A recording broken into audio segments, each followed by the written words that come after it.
आपण crate juice करणार आहोत ना? सूप. Carrot soup. हो सूप ठीक आहे. करणार. आता हे सगळं तापलेलं आहे. आता काय करायचं पहिले आता 1 चमचा बटर टाकायचं. एवढं सूप आहे त्यामुळे थोडं बटर टाका. हो एवढं घालू? हो चालेल. ओके. थोडा कांदा 1 चमचा, गाजर किती? टाका, अर्ध सगळं टाका त्याची. आणि थोडी कोथिंबीर, अगदी थोडी कोथिंबीर एक, जर त्याचा रंग हिरवा होईल. बस हे असे चांगले परतून घ्यायचं. पाणी बंद कर. बंद करू.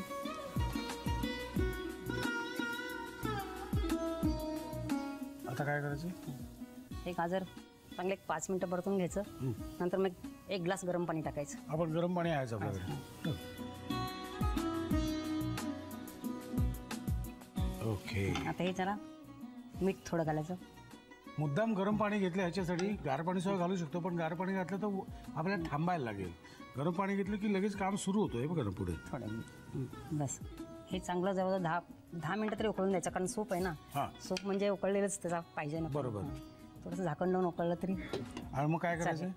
आणि नंतर मग हे गाळायचं चांगल्या भांड्यात. मिक्सरमधून काढायचं का? ते गाळायचं. हे गाळायचं, मग पाणी खाली राहतं. वर जे गाळणीत जे राहील ना गाजराचा किस, तो मिक्सरमध्ये वाटायचा. बरं. आणि तो मिक्सरमध्ये वाटलेला किस तो खाली राहिलेल्या पाण्यात मिसळायचा. एकत्र करायचं आणि ते 10 मिनिटं उकळायचं. उकळल्यानंतर मीठ, मिरपूड, लिंबू आणि चीज. आता आपल्याकडे आम्ही काय केलंय, वेळ वाचवण्यासाठी आम्ही हा सगळा प्रोसेस करून घेतलेला आहे.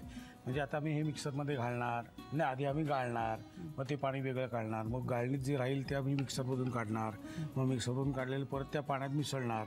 हा सगळा प्रोसेस झालेला आहे. ओके. आता काय करायचं मला सांग. मग आता मीठ, मिरपूड, लिंबू ह्याच्यात घालायचं. मीठ चवीनुसार मीठ, मिरपूड, लिंबू. मीठ, मिरपूड,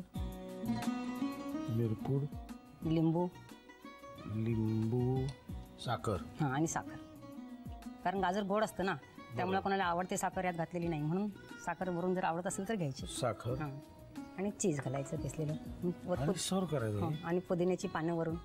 वा वा. ओके. थोडी कोथिंबीर.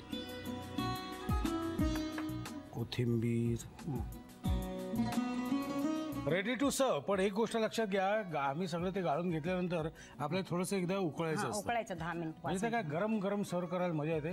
5-10 मिनिटं मस्त गरम करायचं, उकळायचं, आणि मग हे गार्निशिंग करायचं, आणि मग ते सर्व करायचं.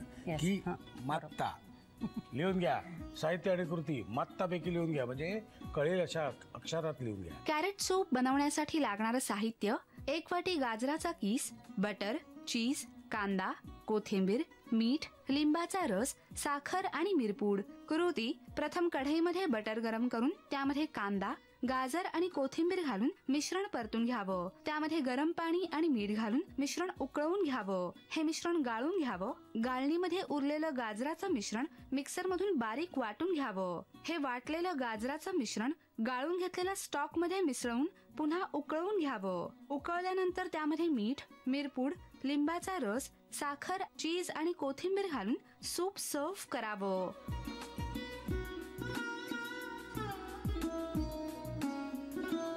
ही टिप पाठवली मिसेस विद्युलता दोशी यांनी काल्हेर इथून. 5 ते 6 स्वच्छ धुतलेले टोमॅटो आणि बीटचा एक छोटासा तुकडा घेऊन त्याची मिक्सर मध्ये पेस्ट करून घ्यावी. ही पेस्ट आईस ट्रे मध्ये घालून त्याचे क्यूब्स बनवून घ्यावेत. त्यानंतर हे क्यूब्स प्लास्टिकच्या डब्यामध्ये घालून फ्रीजर मध्ये ठेवावेत. हे क्यूब्स भाजीमध्ये ऐनवेळी घालावेत. बीटामुळे भाजीला सुंदर रंग येतो, शिवाय भाजीची पौष्टिकताही वाढते.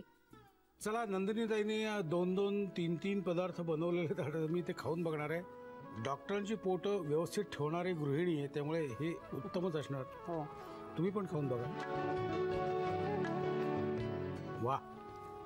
चला पाहिजे. आणि पालेभाजी या टेने घेऊन पण छानच लागते.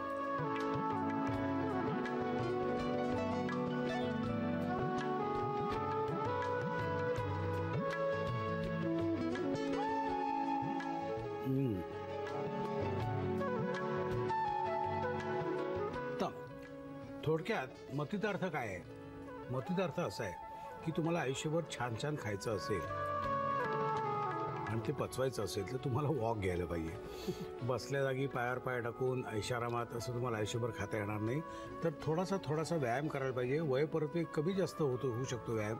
चालण्याचा स्पीड कमी जास्त होऊ शकतो. म्हणजे आपण 22शी 25शी किंवा 30मध्ये आपण धावतो, जॉगिंग बिगिंग करतो, पण साधारण 60 आली 55 आले की आपल्याला धावायच्या ऐवजी आपल्याला ब्रिस्क वॉकिंग करू शकतो किंवा स्लो वॉकिंग होऊ शकतो.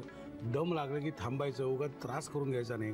पण हे सगळं केल्यानंतर उत्तम खाऊ शकता तुम्ही, हे एवढं लक्षात ठेवा, नाही का डॉक्टर? अगदी बरोबर, अगदी बरोबर. मला खरंच तुम्हाला इथे तुम्ही आला त्याबद्दल खूप अभिमान वाटला, छान वाटलं, मजा आली, गंमत आली आणि छान आमच्या सगळ्या लोकांना तुम्ही टिप्स दिल्या त्याबद्दल मनापासून आभार. पण नुसते आभार नाही, आमच्याकडून एक छोटीशी तुम्हाला प्रेमाची भेट आहे. नवीन हॉस्पिटलमध्ये कुठे लावता येते का बघा. Thank you. आत काय मला माहिती नाही आहे, पण तवा बिवा जर असेल तर हॉस्पिटलमध्ये लावता येणार नाही. मी माझ्या किचनमध्ये लावेन. ठेवा. मंडळी, आमच्या गप्पा चालू राहणार आहेत आणि पालेभाजी आहे म्हटल्यावर मला जास्त तुमच्याशी गप्पा मारता सुद्धा येणार नाही, कारण हा माझा वीक पॉईंट आहे. आपण पुन्हा भेटायचंच आहे ह्याच वेळी ह्याच दिवशी. तोपर्यंत मस्त खा आणि स्वस्थ राहा. नव्या नव्या चवी ढवी विचल्या ह्या तुम्हासाठी. हवे हवे